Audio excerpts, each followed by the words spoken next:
ಆಮೇಲೆ ವಿ ಶ್ರೀನಿವಾಸ್ ಪ್ರಸಾದ್ ನಮ್ಮ ಮೈಸೂರು ನಗರದವರು, ನಮ್ಮ ಜಿಲ್ಲೆಯವರು. ಪಟೇಲ್ ಮತ್ತೆ ಅಶೋಕ್ಪುರಂನಲ್ಲಿ ಹುಟ್ಟಿದಂಥವರು. ಅವರು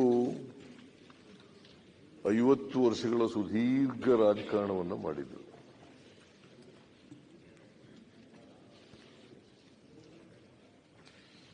ಹೆಚ್ಚು ಕಡಿಮೆ ನಾವೆಲ್ಲ ಸಮಕಾಲೀನರು.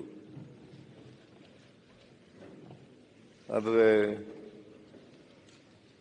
ಅವರು ನನಗಿಂತ ಮುಂಚಿತವಾಗಿ ಚುನಾವಣಾ ರಾಜಕಾರಣ ಪ್ರಾರಂಭ ಮಾಡಿದರು.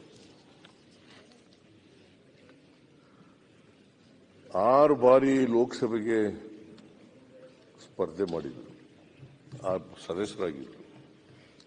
ಸ್ಪರ್ಧೆ ಮಾಡಿ 6 ಸಾರಿ ಗೆದ್ದಿದ್ರು.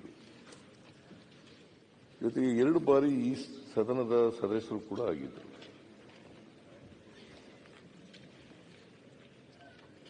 ರಾಜ್ಯದಲ್ಲಿ ಕಂದಾಯ ಸಚಿವರು ಕೂಡ ಆಗಿದ್ದರು. ಕೇಂದ್ರದಲ್ಲೂ ಮಂತ್ರಿಯಾಗಿದ್ದರು. ನಾಗರಿಕ ಸರಬರಾಜು ಮತ್ತು ಆಹಾರ ಸಂಸ್ಕರಣಾ ಸಚಿವರಾಗಿದ್ದರು. ಅವರು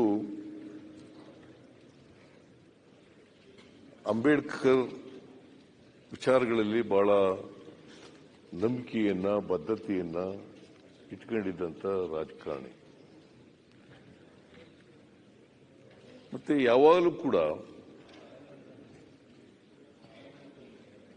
ಅನ್ಯಾಯದ ವಿರುದ್ಧ ಹೋರಾಟವನ್ನು ಮಾಡ್ತಾ ಇದ್ರು.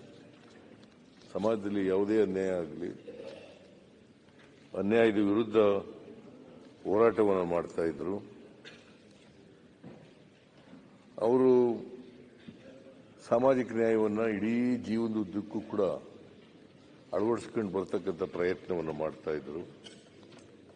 ಅವರು ಇತ್ತೀಚೆಗೆ ಒಂದು ದೊಡ್ಡ ಸಮಾರಂಭವನ್ನು ಕೂಡ ಮಾಡ್ಕೊಂಡಿದ್ರು. 50 ವರ್ಷದ ಅವರ ರಾಜಕೀಯ ಜೀವನ. ಮತ್ತೆ ಅಧಿಕೃತವಾಗಿ ಘೋಷಣೆ ಮಾಡಿದರು, ನಾನು 50 ವರ್ಷ ಆಗಿದೆ, 50 ವರ್ಷ ಸುದೀರ್ಘವಾಗಿ ರಾಜಕಾರಣ ಮಾಡಿದ್ದೀನಿ, ಮತ್ತೆ ನಾನು ರಾಜಕೀಯದಿಂದ ನಿವೃತ್ತಿ ಆಗ್ತೀನಿ ಅಂತೇಳಿ ಘೋಷಣೆ ಮಾಡಿದರು.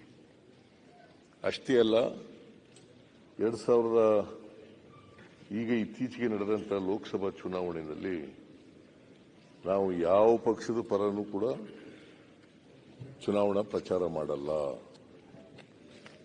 ಭಾರತೀಯ ಜನತಾ ಪಕ್ಷದಲ್ಲಿ ಇದ್ರು ಅವರು, ಆದರೂ ಭಾರತೀಯ ಜನತಾ ಪಕ್ಷದಕ್ಕೂ ಪ್ರಚಾರ ಮಾಡಲ್ಲ, ಕಾಂಗ್ರೆಸ್ಗೂ ಪ್ರಚಾರ ಮಾಡಲ್ಲ, ಯಾರೇ ನಿಂತ್ಕೊಂಡ್ರೂ ಕೂಡ ಪ್ರಚಾರ ಮಾಡಲ್ಲ ಅಂತೇಳಿ ತೀರ್ಮಾನವನ್ನು ತಗೊಂಡಿದ್ರು. ಅವರು ನಮ್ಮನ್ನ ಅಗಲಿದ್ದಾರೆ ಇತ್ತೀಚೆಗೆ. ಅವರ ಆತ್ಮಕ್ಕೆ ಚಿರಶಾಂತಿ ದೊರಕಲಿ ಅಂತೇಳಿ ನಾನು,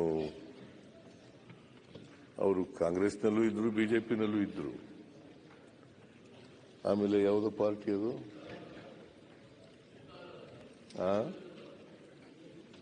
ರಾಮಕೃಷ್ಣ ಹೆಗ್ಡೆ ಅವ್ರ ಜೊತೆ ಸಂಯುಕ್ತ ಜನತಾದಳದಲ್ಲಿ ಎಂಪಿ ಆಗಿ ಗೆದ್ದಿದ್ರು. ಲೋಕ ಜನಶಕ್ತಿ, ಓಕೆ, ಲೋಕ ಜನಶಕ್ತಿ ಆ ಪಾರ್ಟಿಗೂ ಕೂಡ ಅಲ್ಲೂ ಕೂಡ ಇದ್ರು. ಬಟ್ ಎಲ್ಲೇ ಇದ್ರೂ ಕೂಡ ಅವರು ನಂಬಿದಂಥ ವಿಚಾರಗಳು, ಅದಕ್ಕೆ ಬದ್ಧತೆಯಿಂದ ನಡ್ಕೊತಾ ಇದ್ರು. ಸೊ ಹಾಗಾಗಿ ಅವರು ನಮ್ಮನ್ನು ಅಗಲಿದ್ದಾರೆ. ಅವರ ಆತ್ಮಕ್ಕೆ ಚಿರಶಾಂತಿ ದೊರಕಲಿ ಅಂತೇಳಿ ಪ್ರಾರ್ಥನೆ ಮಾಡಿ, ಅವರ ಕುಟುಂಬ ವರ್ಗದವರಿಗೆ ಅವರ ಸಾವಿನ ದುಃಖವನ್ನು ಭರಿಸ್ತಕ್ಕಂಥ ಶಕ್ತಿ ಕೊಡಲಿ ಅಂತೇಳಿ ನಾನು ದೇವರಲ್ಲಿ ಪ್ರಾರ್ಥನೆ ಮಾಡ್ತೇನೆ.